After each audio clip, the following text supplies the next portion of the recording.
తాబేదారులుగా ఉన్నటువంటి ఆనాడు మంత్రులు ఎమ్మెల్యే ఒక దిక్కు ఏ రకంగా తెలంగాణ ఎన్ని రకాలుగా దోచుకున్నారో తెలంగాణ ప్రజలు మర్చిపోలే.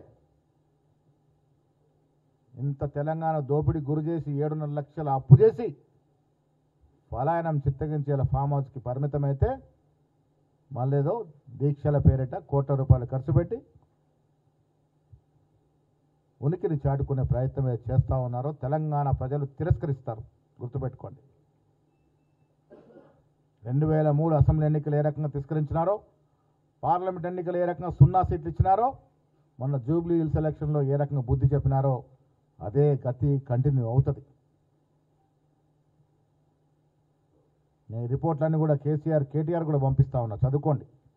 మీరు ఈ దీక్షలు చేసిన తీరు తెన్నులు, డాక్టర్స్ ఇచ్చిన రిపోర్ట్లు ఇవన్నీ కూడా మీకు కూడా పంపిస్తాం, చదువుకోండి. ఇంకా ఈ దీక్షా దివస్లు ప్రజల్ని మభ్యపెట్టే కార్యక్రమాలు మానుకోండి. మీకు మన చిత్తశుద్ధి ఉండి నిజంగా చేయదలుచుకుంటే సోనియా గాంధీ గారు ఫోటో పెట్టుకొని ఈ వారం రోజులు పాలాభిషేకాలు చేయండి. ప్రాణ అర్పించినటువంటి త్యాగదనులకి నివాళులు అర్పించండి. మీరు జయజయలు కొట్టాల్సింది కేసీఆర్ దీక్ష కాదు. దళిత బిడ్డలు అంటించుకోవడానికి నిప్పు దొరుకుతుంది, కిరోసిన్ దొరుకుతుంది. కానీ కిరోసిన్ పోసుకున్న హరీష్ రావుకు మాత్రం అగ్గిపెట్ట దొరకదు. అన్నట్టు నమ్మిరు ప్రజలు. ఎవరు బలిదానం ఇస్తే ఎవరు అనుభవించారు, ఎవరు తెలంగాణ ఇస్తే ఎవరు అధికారంలోకి వచ్చారు. సోనియా గాంధీ గారు లేకుంటే తెలంగాణ ఆవిర్భావం అయ్యేదే కాదనే మాట కేసీఆర్ గారు సాక్షాత్ చెప్పారు. ఆ తర్వాత అదే సోనియా గాంధీ గారిని ఇష్టం వచ్చినట్టు మాట్లాడినారు. సోనియా గాంధీ గారి యొక్క దయ లేకుంటే తెలంగాణ వచ్చేది కాదు, కేసీఆర్ ముఖ్యమంత్రి అయ్యేవారు కాదు, కుటుంబ సభ్యులంత అధికారం వచ్చేది కాదు, ఈ రకంగా దోసుకునే అవకాశం మీకు వచ్చేది కాదు. వేల కోట్ల రూపాయలు దోసుకొని తెలంగాణని అప్పుల పాలు చేశారు కాబట్టి మిమ్మల్ని ఇంటికి పంపినారు. 2023లో ప్రజాదరణ కలిగినటువంటి నాయకుడు రేవంత్ రెడ్డి గారు సారథ్యంలో జరిగిన ఎన్నికల్లో బట్టి విక్రమార్క గారు, ఉత్తమ్ కుమార్ లాంటి వారు, దామోదర నరసింహ లాంటి వారు, జానారెడ్డి వంటి వారు, హనుమంతరావు లాంటి వారు, చాలామంది సీనియర్లు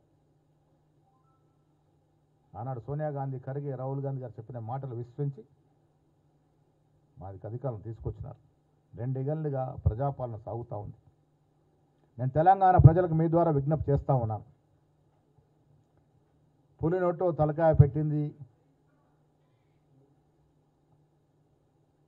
ఆ పులి నోటు తలకాయ పెడితే తెలంగాణ వచ్చింది, ఇలాంటి బూటకపు మాటలు నమ్మే స్థితిలో తెలంగాణ ప్రజలు లేరు. తెలంగాణ ప్రజలకు స్పష్టంగా తెలుసు. ఉద్యమం చేసింది విద్యార్థులు, యువకులు, నిరుద్యోగులు. వాళ్ళకి ఏం చేశారు మీరు 10 ఏళ్ళుగా? అంతమంది నిరుద్యోగులు ప్రాణాలు అర్పించి తెలంగాణ తెస్తే ఏ నిరుద్యోగికి మీరు ఉద్యోగాలు ఇచ్చారు? మీ ఇంటి నుండి ఉద్యోగాలు పెట్టుకున్నారు. చనిపోయిన కుటుంబాలకు ఏమి ఇచ్చారు మీరు? వాళ్ళ శవాల మీద నడిచి మీరు అధికారంలోకి వస్తే వాళ్ళకేమి ఇచ్చారు? సోనియా గాంధీ గారు తెగించి అందరినీ కాదని తెలంగాణ ఇస్తే ఒక్కరోజున స్తుతించినారా? ఒక్కరోజున ధన్యవాదాలు తెలిపినారా? ఇప్పటికైనా బుద్ధి తెచ్చుకొని ఈ దీక్షా దివస్లు మాని సోనియా గాంధీ గారి యొక్క పూలపటానికి పాలాభిషేకాలు చేయండి. ప్రాణత్యాగం చేసినటువంటి కుటుంబాలని ఆదుకునే ప్రయత్నం చేయండి. వారికి నివాళులు అర్పించే ప్రయత్నం చేయండి. మీరు చేసిన దీక్షలు ఎలాంటివో, ఏ రకమైన దీక్షలో ప్రజలకు తెలుసు. సర్టిఫికెట్లు, ప్రూఫ్లతో సహా నేను మీకు పంపిస్తా ఉన్నాను, చదువుకోండి. ఇప్పటికైనా ఇవన్నీ మానుకొని ఆ దీక్షా దివస్లో మీరు కోట్ల రూపాయలు పెట్టినా వచ్చేదేమి ఉండదు. ప్రజలు బాగా తెలివైన వారు, తెలంగాణ ప్రజలు విఘ్నులు. మిమ్మల్ని ఆదరించే పరిస్థితే ఉండదు ఈ రాష్ట్రంలో. ఒకరు త్యాగం చేస్తే ఒకరు అధికారం అనుభవించారు. అధికారంలోకి వచ్చి రాష్ట్రాన్ని అన్ని రకాలుగా దోచుకున్నారు. ఆ దోచుకున్న డబ్బుతో ఇలా రాజకీయాలు చేయాలనుకుంటా ఉన్నారు. మీ కుటుంబంలో తగాదాలు ఎందుకు వచ్చాయో రాష్ట్ర ప్రజలకు తెలియదా? దోచుకున్నది పంచుకోవడంలో వచ్చిన తేడాల వల్లనే కదా కుటుంబంలో తగాదాలు వచ్చాయి. ప్రజలకు స్పష్టంగా కనబడుతూ ఉన్నాయి. ఇలా కేసీఆర్ గారు ఫామ్ హౌస్ పరిమితమైతే హరీష్ రావు ఒక దిక్కు, కేటీఆర్ ఒక దిక్కు, కవిత ఒక దిక్కు, పంచుకున్న వాటాలు సరిగా చిక్కక బజార్న పడి మాట్లాడుకున్న తీరు ప్రజలు గ్రహిస్తూ ఉన్నారు. దీక్షా దివసులకు ఇంకా ప్రజాదరణ ఉండదు కాక ఉండదు. బీఆర్ఎస్ పార్టీకి ఈ రాష్ట్రంలో ఉనికి మళ్ళీ రాదుగాక రాదు. ఈ రాష్ట్రాన్ని ఎన్ని రకాలుగా అభివృద్ధి సంక్షేమిస్తున్న కాంగ్రెస్ పార్టీ ఇవాళ వాస్తవాలతో బయటికి రావాలని మేము ముందుకు వచ్చాం. మీకు కూడా కాయిదాలు ఇస్తాం. దీక్షల వల్ల, కేసీఆర్ దీక్ష వల్ల తెలంగాణ రాలే. ఎస్, కేసీఆర్ ఉద్యమంలో కేసీఆర్ పాత్ర ఉంది, అంటే అనుమానం లేదు. కానీ కేసీఆర్ వల్లే తెలంగాణ వచ్చిందని మీరు చెప్పుకునే ప్రయత్నం చేస్తూ ఉన్నారు. అది ప్రజలు సహించరు, ప్రజలు ఒప్పుకోరు. తెలంగాణ వచ్చింది ఆనాడు కాంగ్రెస్ పార్టీ యూపీఏ వల్లనే. రావటానికి, తెలంగాణ రావటానికి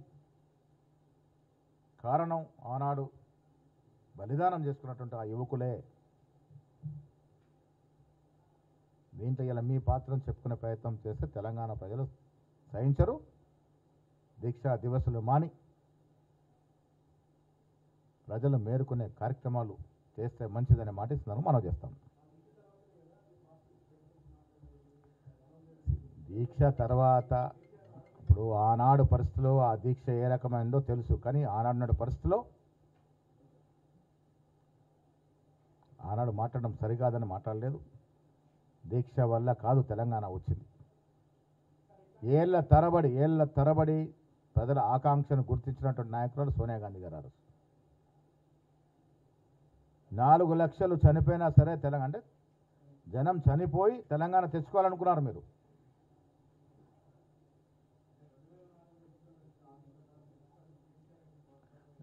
ఒక రాష్ట్రము క్రియేట్ కావాలంటే ఆషామాషి కాదు. అన్నదమ్ములు ఆస్తులు పంచినంత సులభం కాదు. ఒక రాష్ట్రాన్ని ఒక రాష్ట్రం నుంచి విడదీయాలంటే అక్కడ సెంటిమెంటు, కథ, కారకాన ఇదంతా కూడా పెద్ద ఎక్సర్సైజ్ చేయాల్సిన అవసరం ఏర్పడింది. కాబట్టి తెలంగాణ వచ్చిన తర్వాత చాలామంది భయపడ్డారు. ఆనాడు ముఖ్యమంత్రి కిరణ్ కుమార్ రెడ్డి గారు సమర్థవంతంగా ఎదుర్కోగలిగినాడు. నిజంగా కూడా ప్రాపర్ ప్రొసీజర్, ప్రాపర్ ఎక్సర్సైజ్ లేకుండా చేసిండుంటే ఇంకా ప్రాణ నష్టం జరిగేది ఆంధ్ర ప్రాంతంలో. కాబట్టి దానికి చాలా సుదీర్ఘంగా ప్రణాళికలు చేసి పద్ధతి ప్రకారం తెలంగాణ ఇవ్వడం జరిగింది. కేసీఆర్ గారు నాకు తెలిసి వీళ్ళందరికన్నా కొద్దిగా దూరదృష్టితో ఆలోచిస్తాడు. కాబట్టి తెలంగాణలో ఇంకా మనకు నూకలు చెల్లిపోయినాయి, ఇంకా బయటకు వచ్చి నేనేం చేయాలి, బీఆర్ఎస్ ముగిసిన శకం అని కేసీఆర్ గారికి బాగా తెలుసుంటుంది. మరి అప్పుడెప్పుడో చేసిన దీక్షను ఇయ్యలేదో పని కట్టుకొని దీక్ష